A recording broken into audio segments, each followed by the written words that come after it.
Welcome to The Right Connection, the show where we bring singles together for a unique blind dating experience.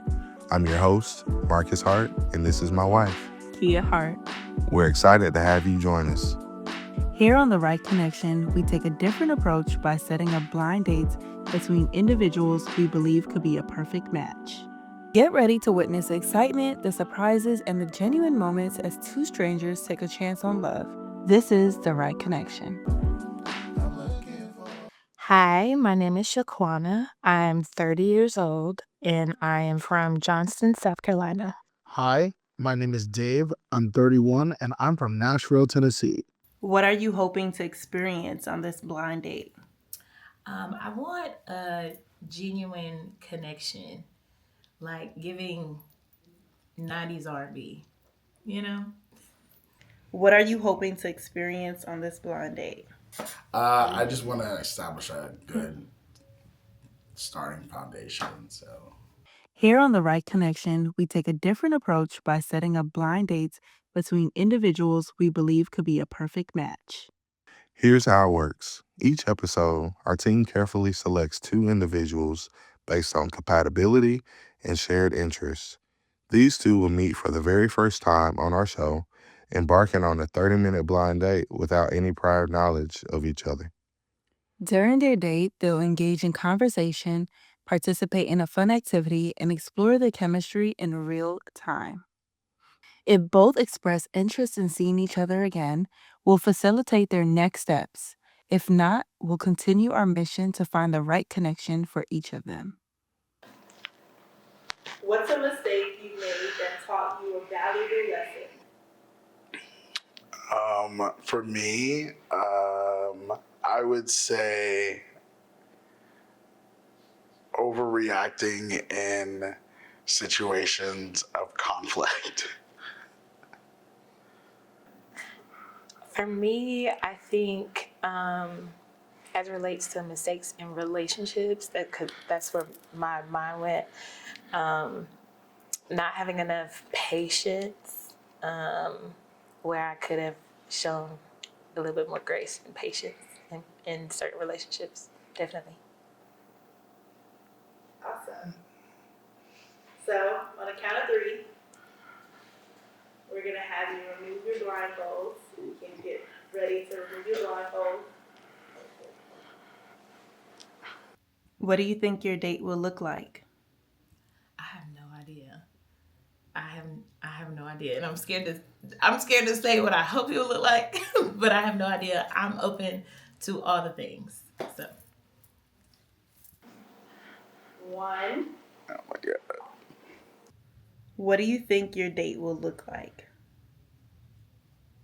I think it's gonna be very awkward in the beginning, but I'm someone I can push through. So Okay.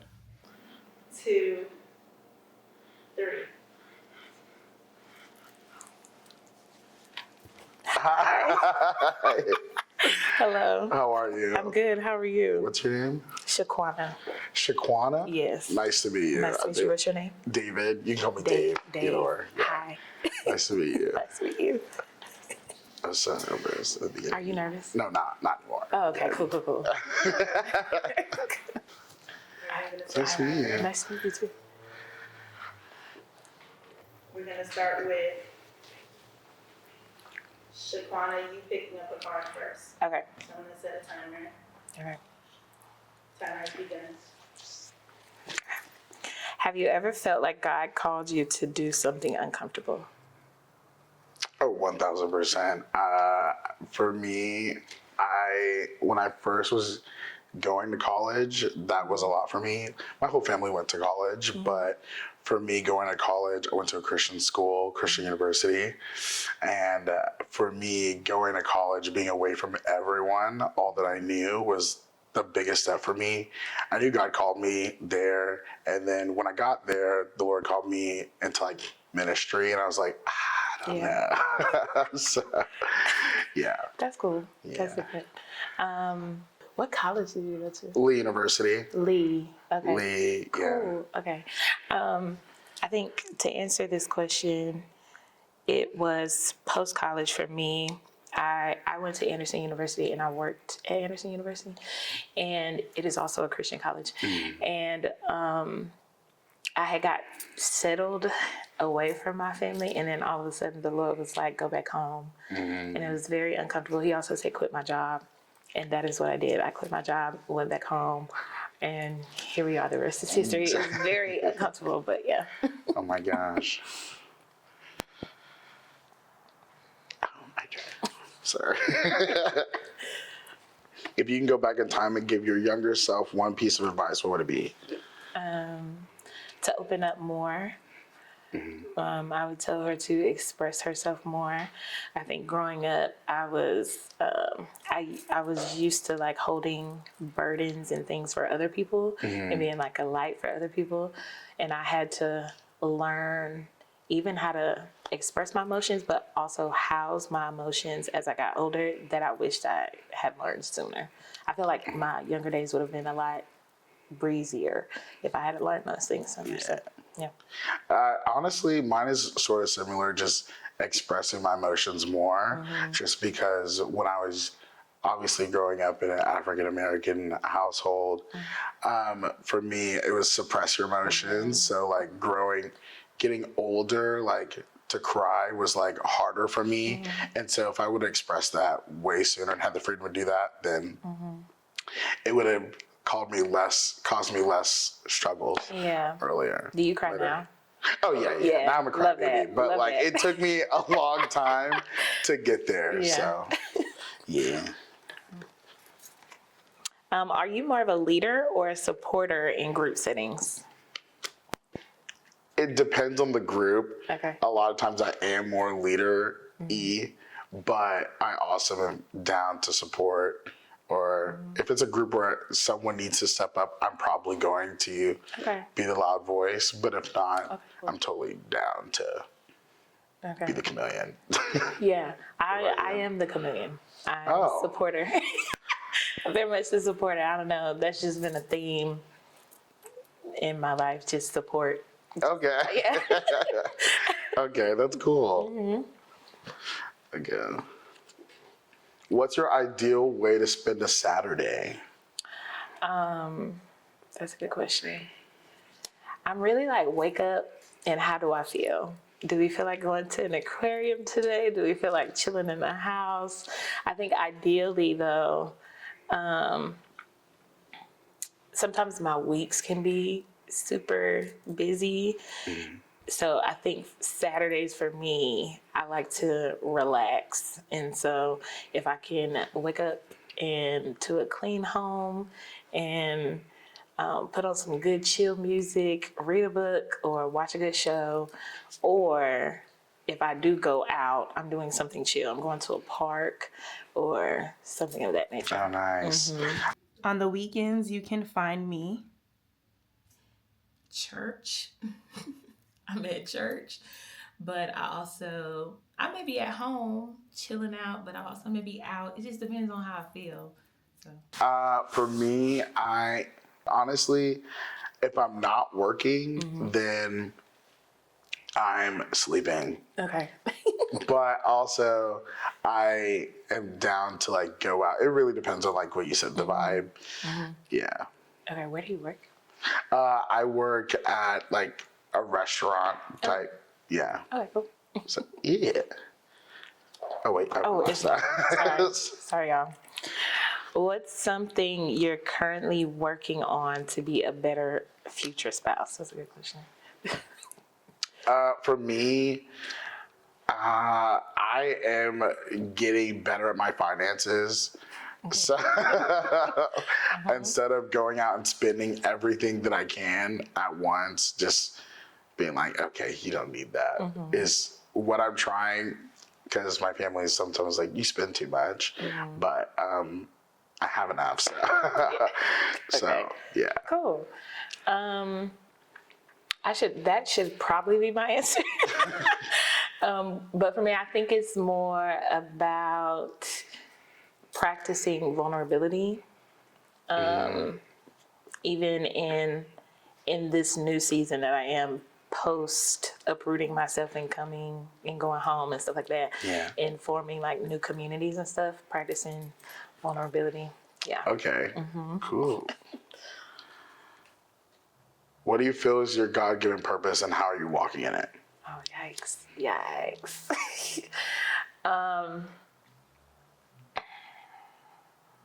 I think it's a little twofold. I feel like the Lord has definitely called me to make disciples.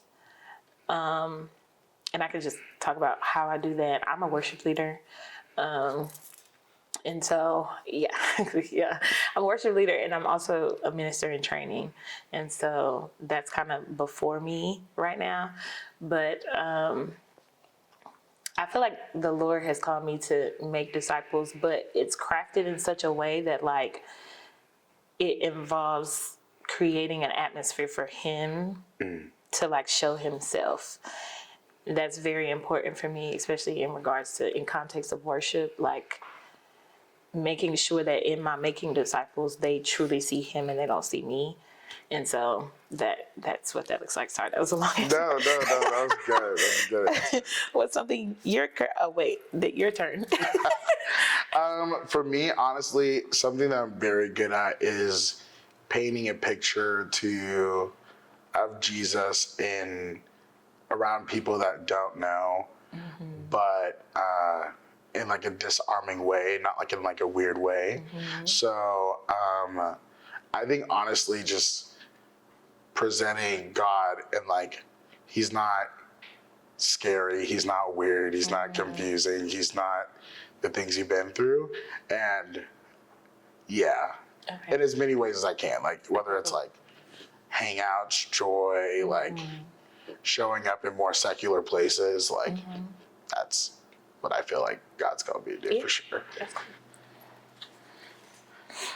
What is your ideal date night? Oh, that's good. I think it could be anything, but I like to try something new with someone else. So Like both people don't know? yes, or okay. either way, like teach me something, or I teach you something, or we do something. I think it's more fun when we both do something that we've never done before. So yeah. Okay. What about you? For me, ideal date is something fun, something thrilling, something exhilarating. Do you like roller coasters? I love roller me too. coasters. You do? I do. Okay, that's cool. I do love roller That's coasters. good. So I like getting out. If it's a date, I want to go out somewhere and do something fun. Okay, cool. Yeah. Are you the let me try bite person or don't touch my food type? For me, don't touch my food. Okay. But if I'm like, it depends on how hungry I am. If I'm like, I haven't eaten all day, then don't touch my food. If you ask me, then that's fine. Just don't take. Yeah. What about you? Okay. It doesn't matter. You could touch my food. That's Okay. fine. Yeah. It's fine. No, yeah. So. If you get my food, I'm probably gonna give me some more anyway. So it's okay. Yeah. Okay. How do you approach difficult conversations in a relationship? Ooh, prayer first. Definitely prayer first. And then I try to lead. I really do try to lead with wisdom. I'm not really like a lead with emotions. And sometimes I can also lead with logic a little bit too heavenly. So I'm working on that balance a little bit. But just trying to lead with wisdom, asking good questions to understand, making the atmosphere available for like the both of us to like separate if it gets too difficult. Yeah. And then making sure that we're in a good place to come back together in order to solve the issue. So just trying to be like wise and discerning about the conflict. What about you? I'm very head on. I some of my friends are like, conversation's your love language. I'm like, Okay. I will, excuse me, I will go like the moment instead of waiting. I don't like to wait because I'm an overthinker. So Okay. I love to have conversations the moment they come up in my mind. But I am learning to take a step back and breathe a little bit. But I do approach conversations head on. I don't like to wait. I don't like both of us to overthink or start getting overwhelmed about a situation. I'm like, let's talk about it. But obviously, we use wisdom, and we're also grown people too. So Yeah. I want us to be able to be openly like, hey, I didn't like, or hey, Yeah. this is going on, or yeah. So, That's cool. oh wait, I will Is it my ask. turn? These are great questions. They are. These- Ooh, what's your stance on gender roles in parenting?